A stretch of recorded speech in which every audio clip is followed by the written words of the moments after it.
Hi friends, multiplication ట్రిక్లో భాగంగా 3 digit into 3 digit ఉన్నప్పుడు మనం ఏ విధంగా సాల్వ్ చేయాలంటే straight, cross, hash, cross, straight ఈ విధంగా కన్వర్ట్ చేద్దాం.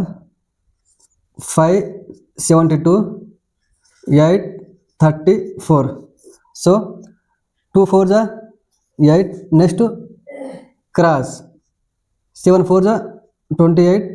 2 3 जा 6. 28 6 34. 3 carry 4. Next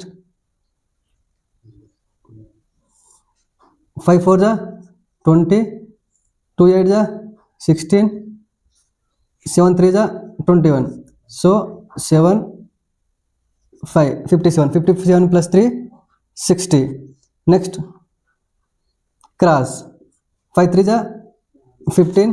7 8 जा 56. So 11 71. 71 plus 6 77. Next straight 5 8 जा 40. 40 plus 7 47. 477 048 is option C is answer.